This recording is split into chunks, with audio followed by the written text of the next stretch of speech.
대통령 각하가 태어난 지 107번째 되는 해입니다. 우리가 7년 전을 회상해 보면은 박근혜 대통령 탄핵 정국에 2017년 오늘 11월 14일이죠. 국회에서 무슨 일이 있었는지 여러분 아십니까? 우리 공화당이 위대한 영웅 박정희 대통령 100주년 기념우표를 요청을 했어요. 정부한테.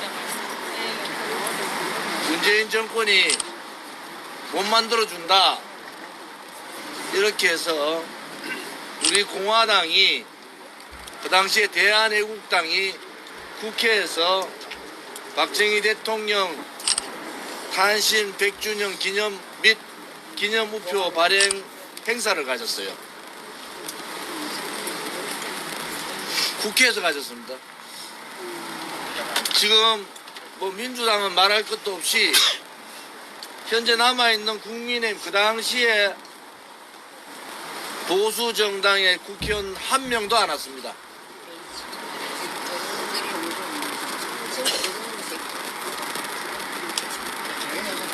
박정희 대통령을 우리는 어떻게 평가해야 되느냐, 뭐 여러 가지 일이 있습니다. 그런데 박정희 대통령께서 가고자 했던, 만들고자 했던 대한민국은 어떤 나라인가? 첫째는 우리가 항상 얘기하는 부국강병, 스스로 잘 살 수 있는 나라, 그리고 적으로부터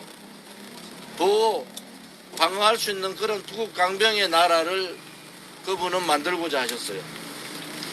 부국강병을 만들려니까 대한민국의 지식인들, 소위 말하는 껍데기 애국자들, 껍데기 지식인들이 사회주의, 공산주의에 많이 빠져 있더라는 거예요.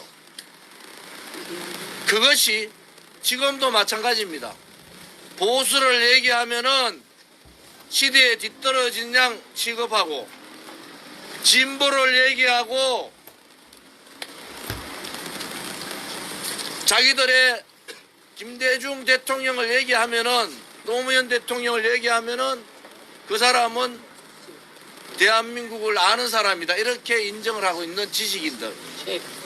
그 당시는요, 우리가 상상할 수 없을 정도의 지식인들이 부패해 있었고 정치인들이 부패해 있었고, 그들은 대한민국을 자유민주주의 체제가 아닌 소위 말하는 사회주의 체제로 가고자 하는 세력들이 되게 많았습니다. 부국강병을 하기 위해서 반공은 필수 조건이다 그렇게 하셔서 부국강병과 반공을 얘기했어요. 대통령께서 항상 고민을 했던 부분은 나라가 어느 정도 만불의 나라가 되면은 본인이 위험하다는 것을 박정희 대통령은 다 알고 계셨어요. 왜? 국민들이 자기의 삶을 살기 시작하면은 그때는 민주를 요구하게 되고, 그렇게 되면은 본인이 그러한 삶을 살지 않았지만은 본인을 공격하고 또 자기들의 목적을 이루려는 사람들에 의해서 본인은 엄청난 힘든 길을 갈 거다. 그래서 하신 말씀이 내 무덤에 침을 뱉어라 얘기한 거예요. 내 길을 가겠다. 그래서 박정희 대통령께서는 이 나라를 복지의 나라 해보니까 돈을 가진 자들은 너무 오만해지고 정치하는 사람들은 너무 부패하고 언론 방송들은 자기들끼리 나눠 먹고 소위 우리 공화당이 얘기하는 기득권 세력들이 생기더라 이거죠. 이 기득권 세력들이 대한민국을 완전히 이상한 나라로 가져갈 거다. 그래서 대통령 재임 중에 내가 재임 중에 그 부분을 없애야 되겠다. 그래서 언론과 싸우고 재벌들과 싸우고 권력, 정치 권력들과 싸운 겁니다. 그것은 본인의 임기 중에 복지국가로 만들어야 되겠다. 지금 좌파들이 얘기하는 보편적 복지가 아니라 소위 말하는 우리가 같이 열심히 일을 하면은 잘 살 수 있는 나라. 열심히 일을 하면 잘 살 수 있는 나라. 돈을 그다 가지고 같이 나눠주는 나라가 아니고 내가 열심히 일했을 때 잘 살 수 있는 나라. 그러한 나라를 만들고자 했던 분입니다. 마지막 꿈을 이루지 못하시고 돌아가셨지만은 그 정신, 소위 국민을 하늘같이 생각하고 어려운 국민들과 함께하고 항상 정의의 편에 서고 진실된 얘기를 하고 그리고 세계 역사상 그 16년, 18년간의 재임 기간이 있는데도 가장 깨끗한 대통령, 그러한 대통령이 박정희 대통령입니다. 여러분들께서 제가 지금 했던 얘기 중에서 우리 공화당이 가고자 하는 길하고 박정희 대통령이 걸어왔던 또 가고자 했던 길이 어쩜 이렇게 똑같을까라는 걸 느낄 거예요. 네. 나라가 있어도 정의가 무너진 나라, 불의의 세력들이 권력을 쥐고 자기 이익만 챙기는 나라, 거짓을 해도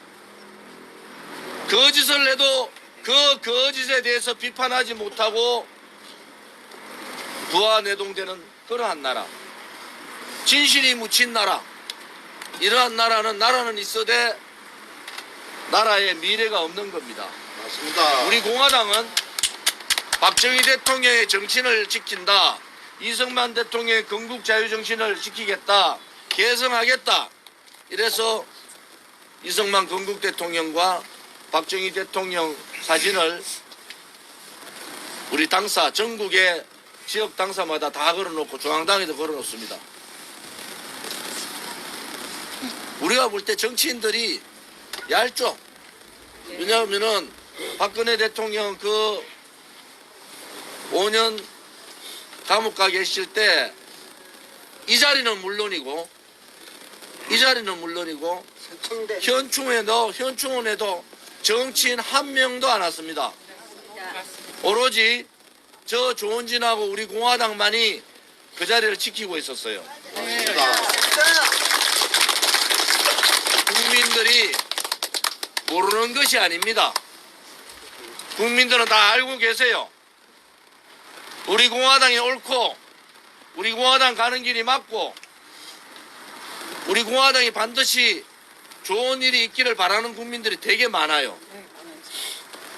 그렇지만은 우리가 가서는 안 되는 길을 가면 안 됩니다. 우리는 가야 될 길을 가야 되지 우리가 가서는 안 되는 길을 가서는 안 된다는 거예요. 맞습니다. 그것은 바로 우리 공화당이 정의로운 세력들, 진실된 세력들, 돈 처먹는 국회의원들이 아니라 깨끗한 세력들, 그리고 대한민국 국민과 대한민국을 위해서 목숨 걸고 희생할 수 있는 용기 있는 세력들, 이 세력들을 저는 양심적 자유우파 보수 세력이라고 칭합니다. 그래서 우리는 양심적 자유우파 보수 세력들이 모여서 권력을 집권을 해야지 이 나라가 바로 선다는 거예요.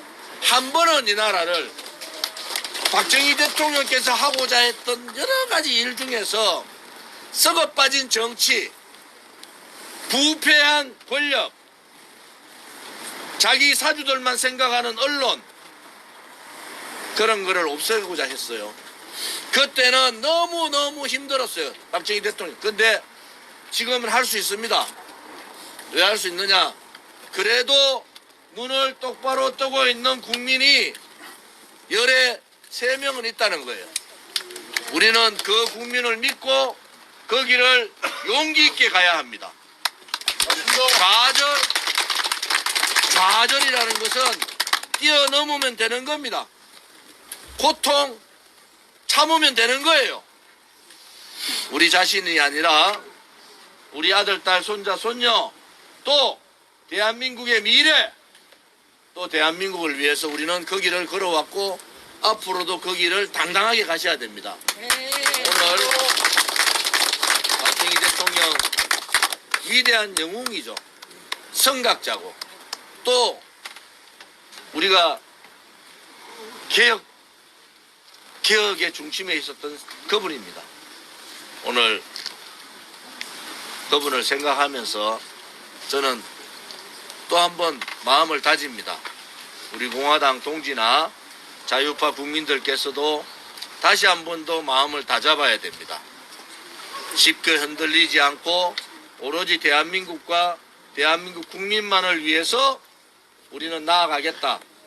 그리고 그 길이 그렇게 멀지 않았다. 저는 확신을 가지시고 오늘도 기분 좋게 대통령 생각에 오셨으니까 참배하시고 또 대통령 생각 뜻을 기리는 그날이 되기를 바랍니다.